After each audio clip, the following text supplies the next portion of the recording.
What's up, everybody? Welcome again to the Noscast, our very fourth episode. Is this episode 4? This is episode 4. This is episode 4. We're on episode 4, and we are in the month of Simptember. Simptember. Simptember is a thing now. A September to remember. Yeah. Is it like September about simps? What is it? So basically, I mean, how do you describe this simp? It's just like someone who goes all out for a woman with their wallet and, mostly their wallet. No, I know what a simp is, but what is Simptember? It's just a celebration of being a simp. Yeah. Oh, wow. Yeah. I've never heard of this before. Yeah, we have no Fap November, but now we have September. So get your OnlyFans subscriptions going, whatever else y'all want to do. Get your Cash App set up on your Twitter. Exactly. Get your Venmo on. I'm collecting money, you know what I'm saying? I'm going door to door with a basket, like, give me $5. Are you looking for simps? Am I looking for something?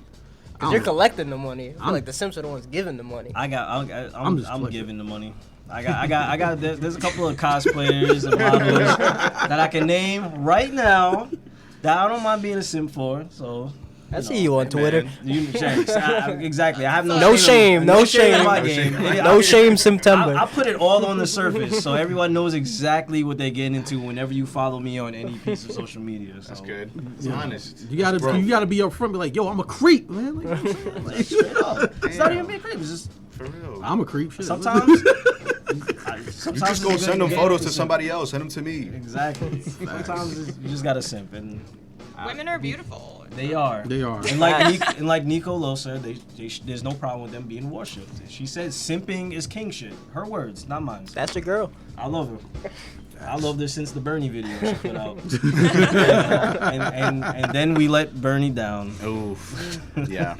Did we or did he let us down? Nah. We let him down. I think the establishment let him down again. The powers that be. But we'll save that. Big Burn. Shout out to Burn. Shout out to Feel the Burn, man. Feel the Burn. Yeah, I mean, burn your enthusiasm. We got Biden. He's putting ads and stuff in Animal Crossing. I don't know if you see that. That's so creepy. Seriously. This is why I haven't turned the game on in months. Actually, I could do you one better. Because obviously we'll be voting for Biden because we ain't got no damn choice. But I do think Biden is reaching a little bit because I was watching TV and lo and behold, it was on BET. I'm watching this commercial. There's a lot of gossip, like a lot of gospel music being played. And I was not aware this was a campaign video for Biden. I'm like, all right, you really reaching when you just got Tyler Perry to direct your damn campaign. Nothing but gospel music and Christian. And I was like, all right, bro. Did you go film this in Atlanta? What's going on? Here's the thing. You want the black vote? Just be like this. We'll give you reparations. Every one of us will fucking vote. I promise you that. I promise you that. If it won't happen, think about it. If any candidate was like, "Yo, we're giving out this much in reparation," I bet you everybody. Like, I think he would do more if he was like, "Hey, we're gonna legalize weed." No, you got my vote. See, that's ignorant stuff, bro. That's ignorant stuff. That is ignorant stuff. You talk about weed or money? Weed. You know how much? That's stupid. Okay, you know how much weed you can buy? Weed money. You know how much weed you could buy and sell? I'm thinking of the future. I'm thinking about chopping it up and selling it. This is why we get absolutely nowhere because of mindsets like that. Because we don't want to own businesses. We just want to buy stupid stuff. Oh, first of all, how you don't know what I'm gonna do with that money? I could be starting my own business, flipping that money. He won't. He just told us he would buy nothing but weed. Anyways, he's right. I would probably buy weed. Anyway, this is why weed and Jordan. This episode we should have kept it on sipping. We should have kept it on sipping. We're not gonna make it to episode 5. We're not. But you know what I would buy? Cancel. You know what I would buy because I heard Will Smith is dropping a new album. Now I would spend my money on. Well, don't make that face. Don't make that face. He brought up Will Smith. You didn't rap about Will Smith. He did it. You didn't rap about Will Smith. Hey, production. I see your faces. Shut up. Shut your whore mouth. MC, can we get into the? Look, how about this? Just to get this whole Will Smith thing out the way because it's the 4th episode and you. Well, how about we do the introduction? Let's do the introduction. I would like to. Okay. Anyways, on the Noscast, joining us today, of course, we have Yumi. Hi. My man Philippe. Patek Philippe. Joining us today for the first time, Camp Nos OG. I'd like to introduce y'all to Murdoch. Murdoch Music, what's up? And also, joining us today again, my main man, Greg. Big Willie style, baby. What's up? How's everyone doing? I'm doing great. Happy to be here. Yeah, we're doing great. It's good to hear. It's good to hear. All right, now that tensions have died down a little bit, let's relax. Bring it back. Let's not divide the black community more than it already is. We are the deciding factor in vote in Exactly. November right now. This podcast episode is gonna change the whole trajectory. It is. But please vote though. Biden calling us vote, though. next week. While You're we're gonna on give the us a call topic, right He's away. the next guest. And please remember to vote, because Exactly. I didn't vote the last time, not because I didn't want to, because I actually did forget. It was like 9 o'clock. I was like, I'm supposed to do something today. Oh crap, vote. Well, Reminder on your phone, people. Exactly. Elections coming up. Please vote. You know, it does make a difference. this election is very important, so please vote. It is. But speaking on the topic, since we want to discuss Will Smith so much, we'll start off with the announced documentary happy. that's premiering this Thanksgiving on HBO Max of the 30th anniversary for The Fresh greatest Prince of Bel-Air. sitcom of all time. That's a perfect. Thanksgiving's the perfect time to release It that is. because the whole family's The gonna whole watch that. family You will be already there. know it. Mm-hmm. And everyone is going to be stuck at home. That's right. Because of COVID. If there's one thing the family's gonna fight about, there's one thing it can If agree there's no about. football on, at it's least. watching the Fresh Prince documentary. Exactly. Which is great. I'm excited for it. You know, I don't think they said too many details on how it's going to be, whether it's going to be something live, something pre-recorded. I just know it does involve all the cast members. So, Except for the first Aunt Viv, she would not. she's definitely not going to be a part of Dark this. skin Aunt Viv will not be there. No. She's not invited to I hope they get Thanksgiving into this year. that. They talk about like why she's so left out. They're not because she said so much negative things about them. I don't think they're gonna really. We'll probably see if they show clips. Of course, we'll see her. They have to address it. I don't know if they'll address it in full. Can you inform me of this? Because I'm a little uneducated. I'm lost. Yeah, what happened with what's the Aunt beef between Okay, so these there two? was two Aunt Viz throughout the whole series of the Fresh Prince. And they're both very different from each other. Not just the fact that they're played by different actresses, but the show's tone of changed dramatically when they switched. When they Aunt switched. Viv. So the first Aunt Viv for the first few seasons was very Woke. She was very woke. Extremely woke. She was very woke. She was 90s woke. She was. She was ahead of her time. yeah. Woke. Like there was an episode Early where 2000s woke.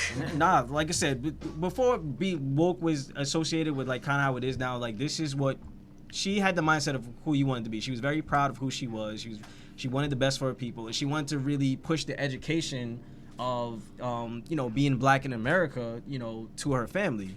She was very strong about that to the point where she even taught, She was a professor. Yeah, she was a professor. She taught a few lessons on Black history in their school, which of course Carlton and Will were upset about because they're more looking at it. Oh, this is our aunt or our mom like teaching Nepotism, us, and she was extra hard on them. Yeah. But one thing I want to add on, it was funny that you brought that up, how the tone changed, because there's something I noticed watching that show was that the first Aunt Viv, she was the professor, and education was very big. Yeah. Did you notice when they did the switch, that went out the door? They didn't even mention that she was professor. I was like, what is she? I was just gonna get to that. So like, just pointing out the differences of how the first Aunt Viv was. Like this is, and not only that, Janet Hubbard. Yeah, her that's name her is. name. She had a certain structure for how the show should present itself and how it should be, like behind the scenes. Okay. And it kind of clashed with Will Smith. His character is very different. He's jokey. He's the main focus of the show and all that. In other words, she kind of tried to get more political than the network wanted. She tried. Yeah, that was definitely one of the things. She wanted the show to have a certain structure than what they wanted. Sure. So eventually they swapped her out for a different Aunt Viv. And this one, honestly, as much as I love The Fresh Prince and I do agree it is definitely my favorite sitcom of all time, the show's tone changed dramatically, especially with Drastically. Aunt Viv. So this Aunt Viv was, more of just a background player at this point. Like, she was more docile. Yeah, like way more docile. Like the first Aunt Viv was very important to the show in the beginning seasons. Like she ran the house. Yeah, it didn't seem like she was a side character at all. You would almost think the show was kind of about her at some points. Yeah, that's just how powerful she played this character, and like how important like her ideals and methods were running the household. So as fans of the show, would you say that she was the better actress? She absolutely was, yeah. In the black community, Yumi, in the black community, if you say you prefer light skinned Aunt Viv over dark skinned Aunt Viv, that would get you cut. That would get you beat up. You will get your ass straight whipped. And you was like, I think light skinned Aunt Viv was a bit better. You will get kicked in the throat. Yeah. There was nothing that the new Aunt Viv did that has anything memorable to the show. Like there's a lot of things the first Aunt Viv did, like the thing we mentioned with her being the professor, the dance episode, because she got to a point where she was a lot older. She was turning what, like 40? She was like I think 40 or 50 or something like that. She was getting older. She was feeling insecure about, so she took a ballet class, but she felt she couldn't keep up and everything. She felt she couldn't move like the younger students. And then by the end of the episode, she completely crushes it and kills it. Like she showed a lot of charisma. Is there a way to show that clip or no? Maybe, but. Then she was a great singer. Like there was an episode they were in a mall, and back in the day, first actress. Yeah, okay. They had like these like little booths that you could kind of go and do like little karaoke videotape singing.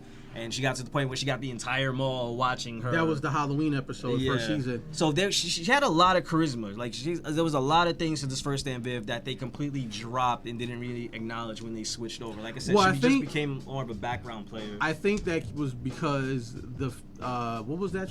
Janet Hubert, the first one. I believe. Herbert, I think was. Yeah, I think Hubbard. She had a lot of, and not taking away from the next Aunt Viv, but she had a lot of like hidden talents. Far as coming from a dance background and singing background that they were able to kind of tie in on the show. And like, Leroy said, to me, the first Aunt Viv was a lot like Claire Huxtable from the Cosby Show, where, okay, Cliff thought he ran the household, but Claire really ran it. It was much like that. Uncle Phil thought he ran it, but really Aunt Viv ran the household. And then when they switched Aunt Viv, it became like she became very docile. And it felt like Uncle Phil was running the household and everything. Oh, yes, this is the clip right here. This is the famous Aunt Viv dance-off right here. And she gonna kill it.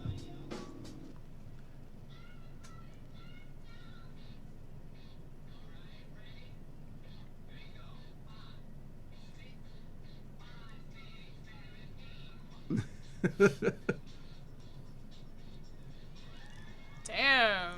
She has an amazing body. Facts. People still dress like this. Yeah, if you go to Brooklyn, you go to Williamsburg, you'll see all this. And that's when they got real right there.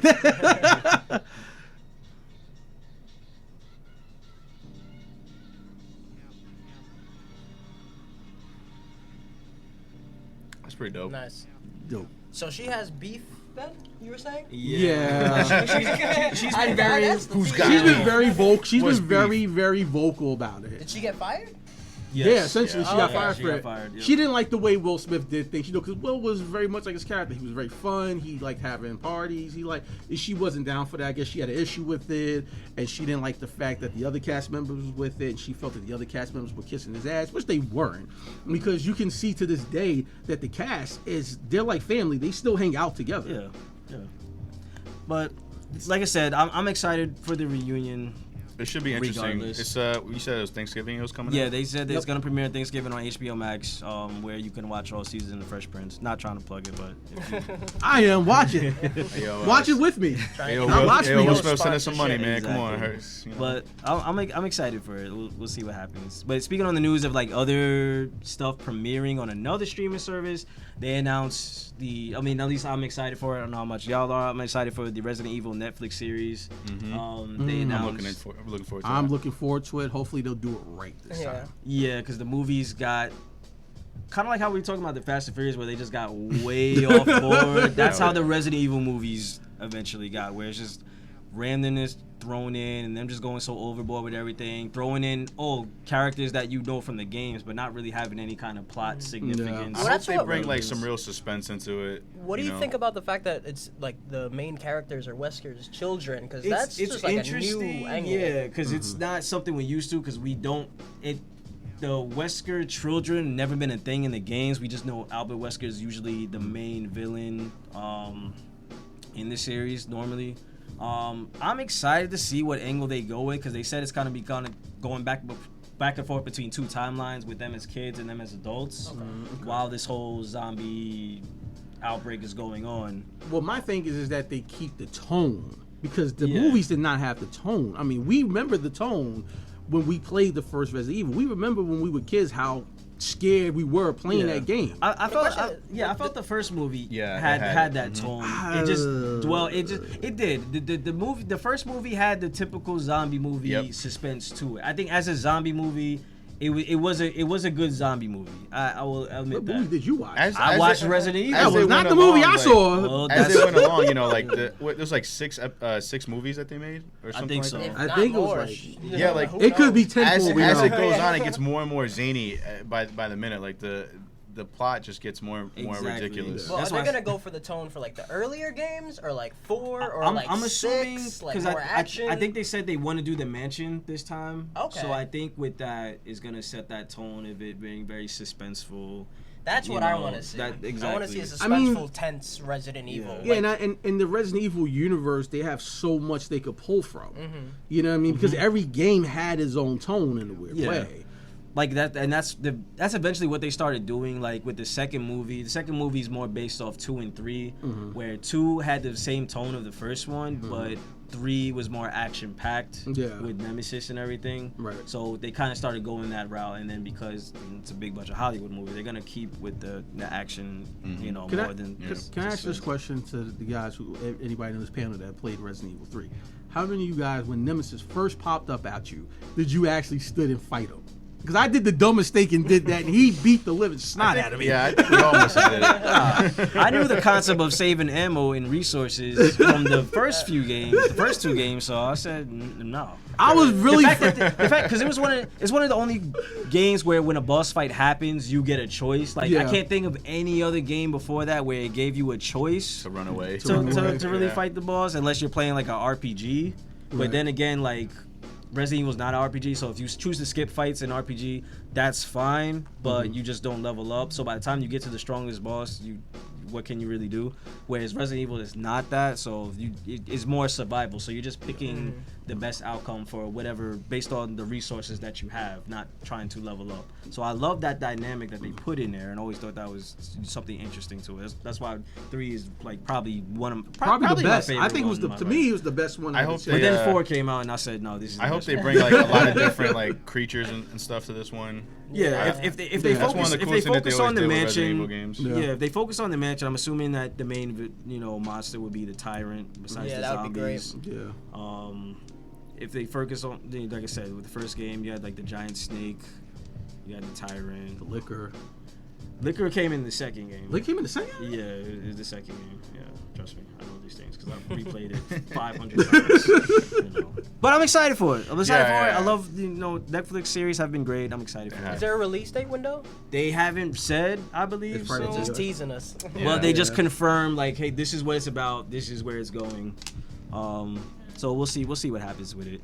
On another note, I don't know if y'all see Bill and Ted 3. I did. Okay. It was most excellent. Did y'all enjoy it? Do you guys got a spoiler-free? Oh, you didn't see it? You didn't yeah, see you got a spoiler-free. Well, then get review? your ass up out of here. What are you doing? Look, if we talk about this movie, like if you're watching this on YouTube, I'm sorry, but spoilers. Put it this way. We're gonna do a countdown. You have an opportunity right now to leave. In 3, Here's 2, 1, go. Here's the thing, but I time-stamped everything, so all you have to do is just skip to the next topic. It's fine. That's No, it. I'm giving you right now the opportunity to leave. Either way, What did you think? Because I know Bill and Ted's like one of your favorite movies of all time. Yes, I was gonna hit you up, and I was like, he's probably seen it already. Like I watched it. I watched it Saturday night. All right, I got a question. All right, does Rufus make an appearance in the movie? Yes. He There's does a make an small appearance, cameo. and they have references to him.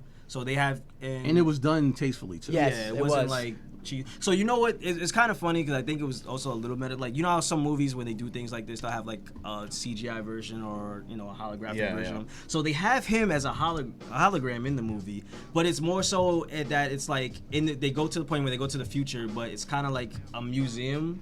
Uh-huh.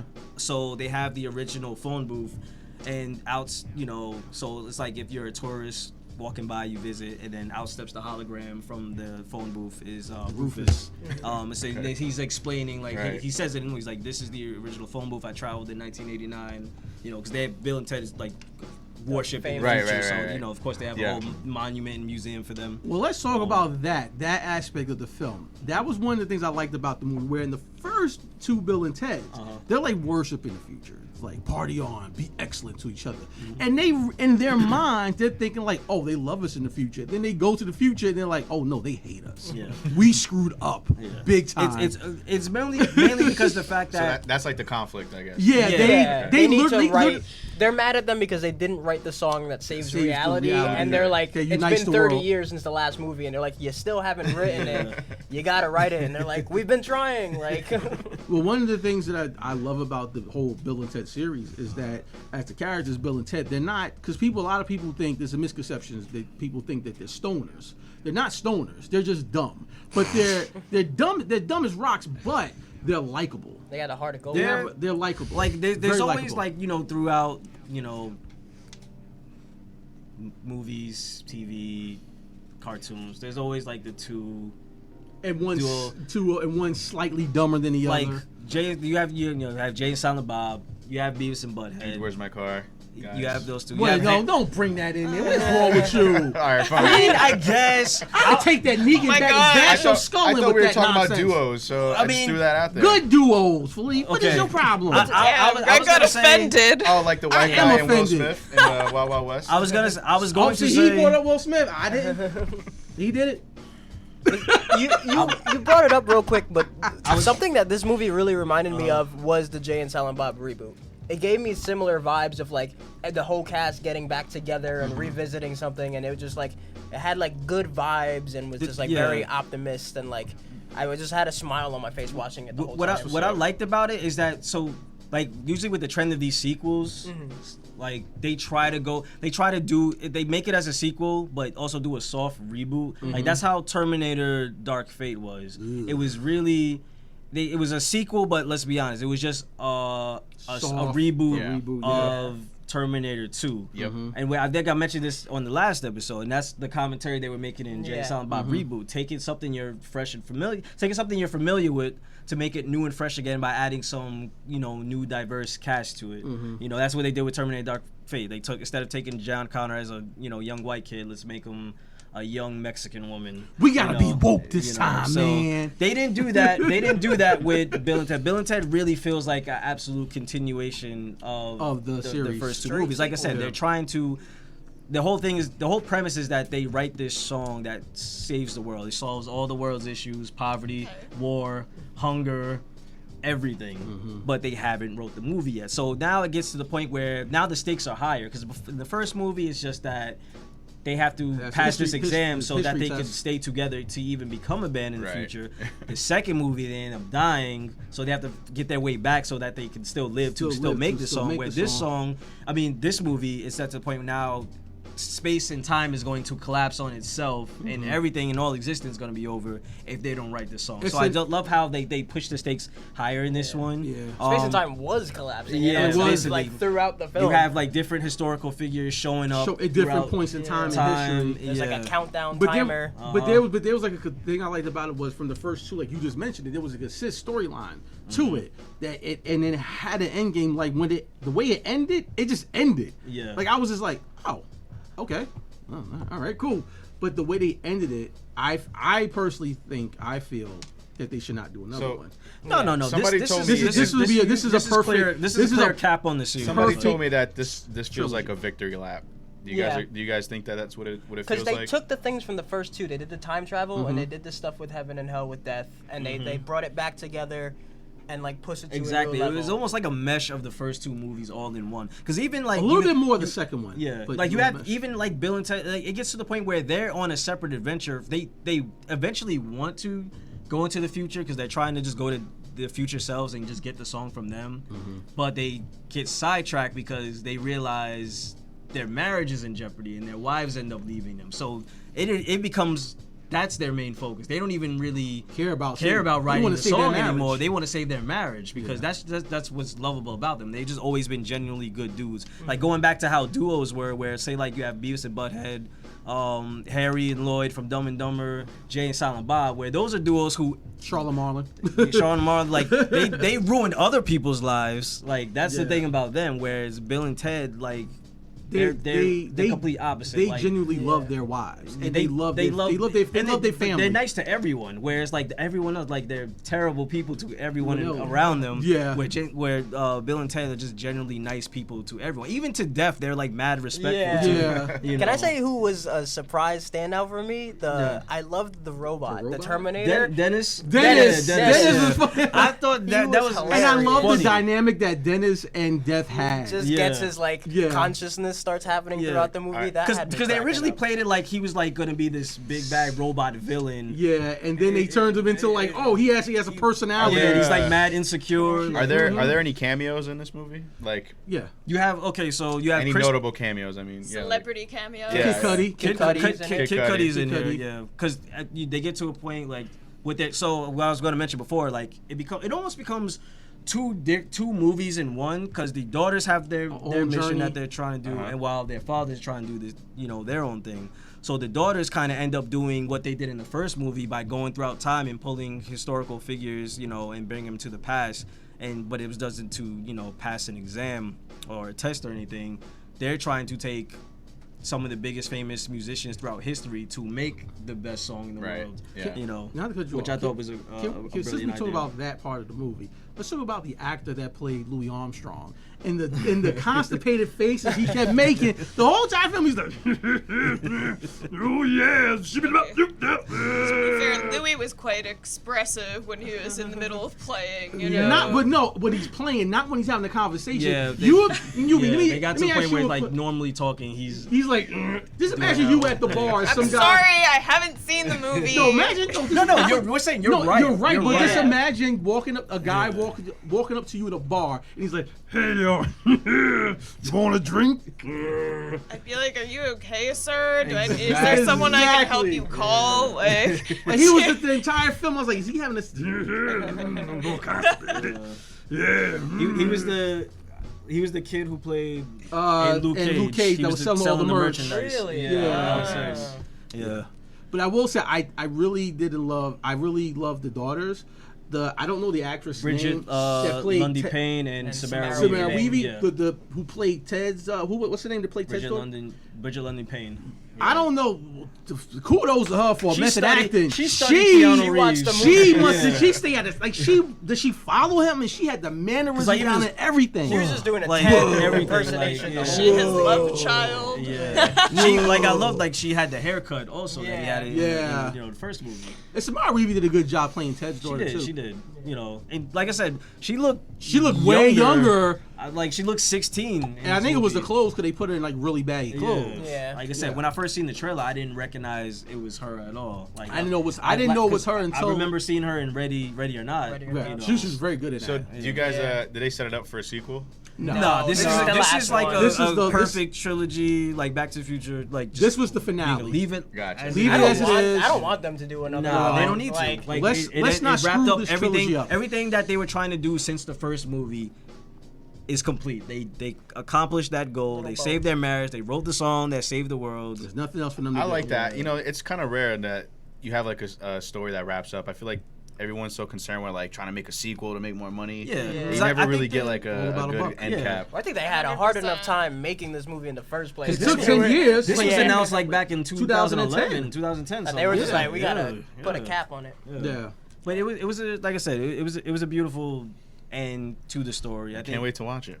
Like I said, if you You'll love it. I mean, I They put a lot of effort into continuing it properly. And how'd you if guys they only watch continued it? I would only want to see them continue it with the daughters. That's the only way I would want to see this. Because I wouldn't mind seeing them in a movie on their own. Like I really enjoy them in this movie. I think that if they had to go that direction, that would be the direction they should go. Like they can leave it at now, that. what was your? I said what kind of way did you watch it? Did you watch it at home? Did you go to like drive-in theater? No, this was I like rented on it. demand. Yeah. I I wanted to give them the money too, you know, like they had. Drive-in theater. I Like feel like you trying. 1950s. I feel like you. That's I the feel new like- wave, you know what I'm I saying? feel like you trying to entrap people right now. You trying to see who one of y'all did it illegally. Which one was Who y'all? broke Huh? quarantine? Who did it illegally? I think you trying to get somebody to snitch. Hey Philippe. man, if you say it on the podcast, that's on you. I didn't say nothing. You trying to? That's what they do in interrogating rooms, brother. Trying to Takashi 69 me. Ain't gonna happen. I ordered it, okay? I did it the legit way. I would say Death was amazing, played by William. Yeah. Oh, he was It was great. good to have him back. Amazing in here, as he always, because he was my favorite thing about the second movie. Like honestly, He's what I remember the most. He stood out in the second movie a lot. He stood out in this one a lot. I thought, and what was crazy was that they haven't been together in so many years, but the chemistry was there. exactly. The chemistry was there. And like I think as far as acting wise, like Alex Winters seems like I felt with Ted, it was a little shoddy at some points. Like Keanu Reeves, I felt like it's been a while since he's been in that groove. And he's been such a John Wick Matrix that like him going back to slapstick comedy. Yeah. Like he still did his job, and I was He did. super happy seeing Keanu Reeves doing it. But but Alex Winters he seemed was like comfortable. Like it never didn't left miss a him at all. beat. Yeah. Like, Interesting. Yeah. Yeah. What did you think of the after credits though? That little. I thought it was cute. That was funny. It was cute. Yeah. It was cute with the much older to them to like. That's why I like saying they've are two genuinely great friends who really love each other and like literally till the end. Just like spent all us, this time. people. Exactly. We all love each other. You know, Sometimes. maybe when we're 75, still doing this. Yeah. You know. Noscast episode 1001. And other last, some news that happened over the weekend, besides some good news about reopenings, we lost a very important figure and cultural icon, I want to say. Put your drinks up. Chadwick Boseman. Put some respect on that man's name. Definitely. Rest in peace. Rest in peace. God, man, that hurt. Man. It That definitely hurt. it was a shocker to the world. No one knew about this, but besides, of course, close friends and family. Yeah. Maybe people he worked with. I'm definitely sure. They like, just announced today that none of the Marvel people even knew either. Yeah. Like that was. Yeah, they did a good job keeping it under wraps, which I think is good and respectful to him. Because I hate when news like this comes out and is broken by TMZ. see stuff from like that. And that happened with Kobe, right? We're TMZ super reported. fortunate that at least he was able to do the work that he did and be in the movies that he was. So at least we have that legacy. He left a great so. legacy. He's a superhero. Like that's real life super. Yeah. Like he gave us so much content while battling Cancer. Like that's cancer. just, that's like showing us like how insane. strong he was, and he didn't show it on the surface, whatsoever. Everything was he kept it behind him, and he showed like this is how to be strong. Like the fact that throughout all of this, I can play the Black Panther, I could play Thurgood Marshall, I could play Jackie James Robinson. Brown, Jackie Robinson, like all these, like such a big cultural impact to play all these big figures, in our history. He gave us so much while all battling like this disease behind doors. Like if that's not a superhero. It's just like it's like a really sudden death. You never really expect things like that to happen, and then once the good ones are gone, you never get them back. You always have that stinging feeling in your heart, and it sucks that he's gone. And hopefully, Marvel will do right by him and his legacy, and preserve the film that he created or that he was part of, and keep it going and making it just as good as it was. And hopefully, they can keep his his memory alive through that film or through other films that he's working on. I think because he played such important figures, I think he cemented his legacy, very easily. Just going off Black Panther, like I said, that alone was such a big cultural impact, and it gave a lot of us. It was the first time we seen us shown in the same light that we see, all these other actors that play all these heroes. Like when you look at black superheroes throughout cinema, you know, we never had the platform impact that, you know, we had with Black Panther. Yeah, we've had plenty. You know, people always say, "Well, we had, you know, you had black superheroes." Sure, what Steel, Blank Man, but we didn't Meteor have. Man. What about Blade? Meteor Man, Blade. But the thing is, we didn't have it on the same level and platform and importance that Chadwick Boseman was able to do with Marvel and with Black Panther. And that's the thing. It was a big cultural significance to us, and I think, you know, it sucks that a lot of these kids may feel like they've lost you know, this hero, but I think over time, like you said, with his legacy, I think, you know, that hope that he gave us all, and the hope that he gave, you know, all kids, we'll be able to keep that, you know, growing and, you know, living on, where it's just that we don't feel like we've lost someone. We felt like we were inspired. We gained an answer, sir. You know, like we gained an answer, and that was the thing that a lot of these kids, for me personally, the first time I saw a black superhero in any kind of fashion was The Last Dragon. That's why that movie is so important to me, and why it's my favorite movie of all time. It was the first time that I saw a black man as a superhero. It was the first time that I saw myself. So I really feel for these kids that when they saw him as Black Panther, that was their, like, these, you know, young black boys and black girls, they see him in Surrey and they see themselves. And so that's why this was very hard for me. You know, because we want more representation, and Black Panther was such a positive representation of us as black people as a whole. And I'm talking black people from the continent of Africa, from black Americans to black West Indians to Afro Latinos. Like that movie was a win for us. That was a win. We needed that win, and it was great. And this one hit hard for me personally. It really did. I'm getting choked up right now. But that legacy that he's leaving behind is real. I worked the comic shop the day after he died, Saturday, and I never sold so many copies of, like, the Black Panther, like Christopher Priest and Ta-Nehisi Coates run. Like, so many people were coming in just like, hey, I want to get into the character. Like, what books should I read? Or, like, do you have any, like, of the pops and stuff like that? And, like, so many people, like, were inspired. And not to say of, like, gatekeeping or anything. Like, so many people wanted, like, they. And that's the thing. He opened that door because, listen, we grew up reading comics, watching cartoons, and we like the Batmans, we like the Supermans, because that's what we were exposed to first. We wasn't exposed to Black Panther or Luke Cage or Blade or Shuri or Storm, you know, or Static Shock and so on and so forth. You know what I'm saying? But when I saw Bruce Leroy in The Last Dragon, when I saw the Black Ranger and Mighty Morphin Power, like, that's me right there. You know what I mean? I always rooted for the black hero because I saw myself.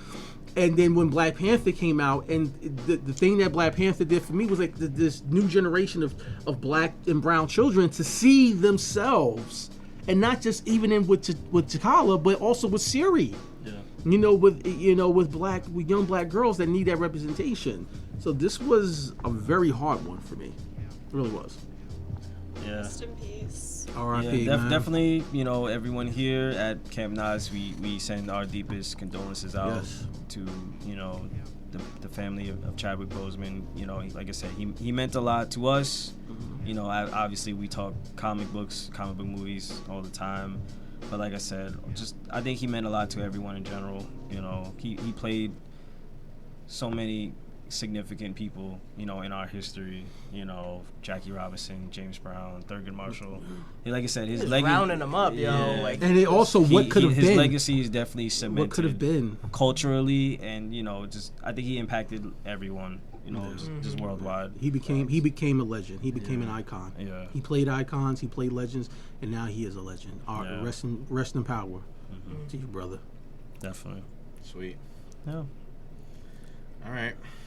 Well, after the mood is down, how do we bring this back up? How do we bring this back? It's not that the mood is down. It's just that we just have, you know. You know, Will Smith is still around.